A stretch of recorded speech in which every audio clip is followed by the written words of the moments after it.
But here's the thing I want to switch to, right? I want to ask about agents and I want to present something to you. So there've obviously been, over the last few years, a number of players getting their own individual agent. It's not just the teams that are negotiating now. Now, here's the thing. Just like every other fucker in the space, as if there wasn't enough problems with money and things being inflated, good old agents have had to come in and get super predatory and pump their rates the fuck up. I'll just present a scenario to you that is a real scenario, Tommy. It is happening right now with some of the biggest players in the game, some biggest names, and what in theory should be legit people as the agents. And this is the approach they're taking. They're taking what they claim is the approach that happens in European soccer, in football, right? Which is that it's not about like, I get like a percentage or I get like this fee at the beginning. It's about when you offer a contract, right?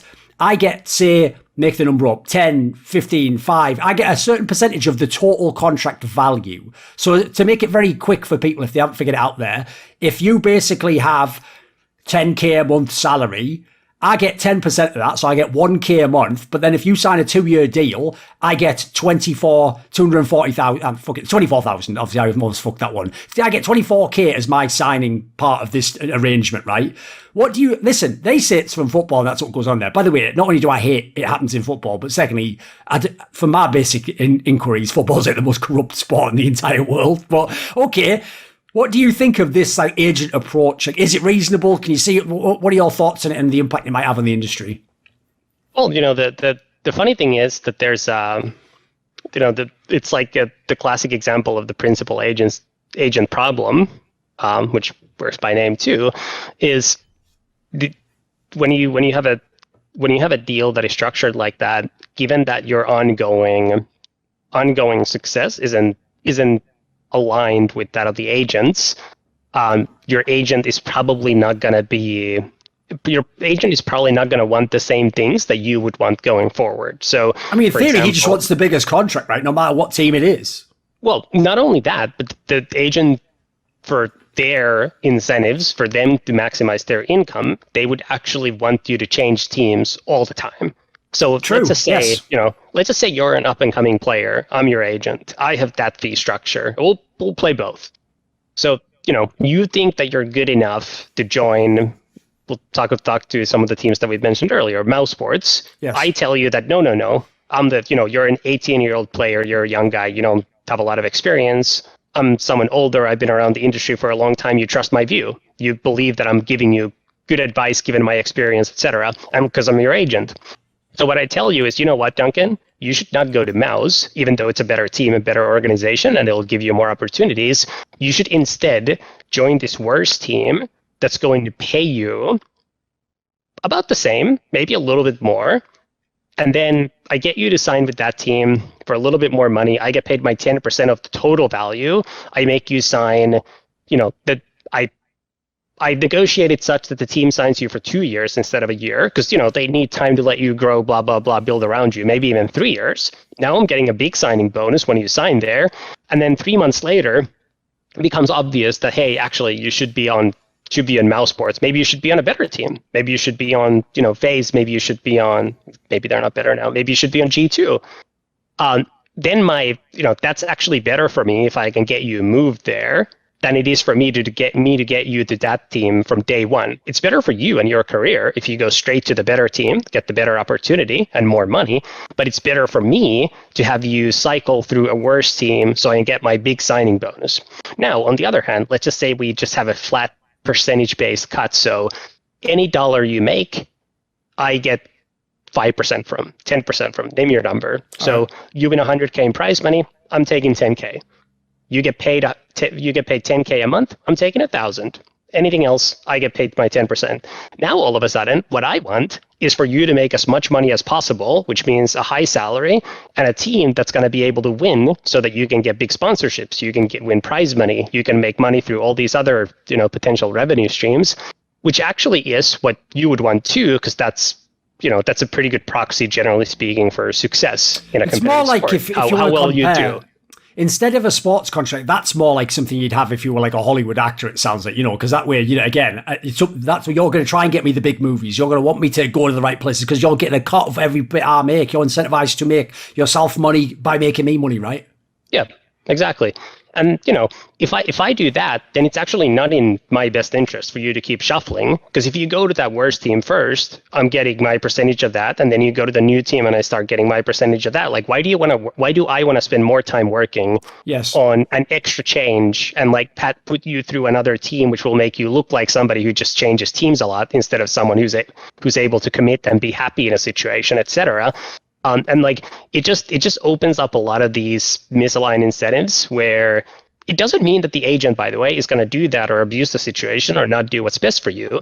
But like you should never start from a situation that is set up such that it's in their best interest to do something that is not in your best interest. And I think that's especially true in a relationship like agent-player in esports, where the players tend to be youngsters with limited real-world experience. Yes. And the agents tend to be the more experienced, former industry professionals who have been around the block and kind of know how things work. I just think it's ripe for abuse, and whether or not it's led to problems so far, I think if the practice keeps up, it will lead to problems. I think there's just no way around it. Somebody's going to come around and figure out a way to kind of abuse some promising young player for more money, and they're going to do it. And that's why you don't build structures like that. Look, I understand if this was like the NFL, the fucking NBA, European soccer, where like the big teams can be, making enormous revenues, massive profits potentially, especially because, by the way, spoiler, in real sports, you just offset all your fucking losses and liabilities against like the city, the fucking fans. Like, it's mad the way you can basically offset. You can't in esports, of course. You just get the sponsor money and you get the VC money, and then you play Monopoly and then you see who wins. Now, the problem I have is this. Players already have outrageous expectations for salary, and they always want to make more when they go to the next team, and they always think they're worth more because they stupidly think it's based on how good they are in the game. And then teams are in a scenario where the whole reason projects like Flashpoint were done is that some of them don't think the revenues are high enough, and right now maybe there isn't a way to get the revenue higher, and you've got to hope basically someone like Blast and ESL battle each other. You don't want them to work together. There's all these factors going on. The game dev, we haven't had majors in a while. There's not as much money coming into the scene from them. There's a million factors, right, that squeeze in everyone from all sides. So when I see these agents come in, it's just going to add another factor. It's going to mean they come in and they try to gouge their part of it. They try to increase their amount overall, right? Obviously in CS, there are some teams thinking it ain't worth it. There's some that think there are. You gave a good example, I think, on the last episode that, it's a good game to get started in. You can get your name out there, and maybe you can do it actually cheaper relative to if you buy a $15 million spot, $10 million spot. In fact, if you see now, because people weren't in at the ground floor franchising, it has doubled, tripled. The spots go crazy now because the finite supply. It's basically a Bitcoin concept. There's just not that many. You have to go and pay for it, right? So what I would ask is this, does all this stuff, does like this agent element, does it somehow like turn up the heat on the pressure cooker? Do we get to a point where if there isn't a more reasonable like recorrection of the market, as it were, I'm sort of learning the terms here, would it mean that in like a year from now, will teams just stop dealing with agents like that? Will more teams say we're just going to out on CS if it's getting this much more expensive and this harder to do it? If players start trying to demand all the trades when it isn't the NBA, our team's just going to let them play God? Won't they just go with CSGO players like this? I'll go get, Rainbow Six team or fucking Valorant team, or maybe they don't do that. What do you think the impact is on the industry? So I think it's unlikely that the agents themselves will have too much of an impact. They'll be optimizing around the edges, and like I'm sure they'll prop up the salaries, the extra, 5-10%, but like that's not gonna really move the needle, I don't think, except for like individual cases for the players where the players end up worse off because of advice or whatever, or better off. But like in a big picture sense, I don't think the agents will really make a difference. I will say though that I think the last year, if you look at the top 20, top 30 teams, and like you don't have to focus on the teams that have like never played offline. Some of the teams that are now like in the top 20, whatever, that have kind of come up during the COVID time and are like solid. Not like the Gambits of the world, but like somebody who's kind of hovering around the top 20. But you look at many of those rosters and even towards some of the top teams, and I think it's pretty clear that more and more teams are just like, one, taking control away from the players on the roster, and 2, pretty aggressively picking up younger players for the 4th and 5th spots. Because 1, I think people have realized that the returns to having like an expensive player who was very good 4 years ago and hasn't necessarily performed particularly well or been, much better than the replacement level player who might cost 1/5 of that player. If that's the case, not only should you do that, like, because you'll be better off today, but you actually then have somebody you might develop, somebody who might be around for much longer. If you're like, I think Brokey is an example of somebody who was picked up and is actually developed, and I think most would view as like a core piece of FaZe now, who's turned into a good player.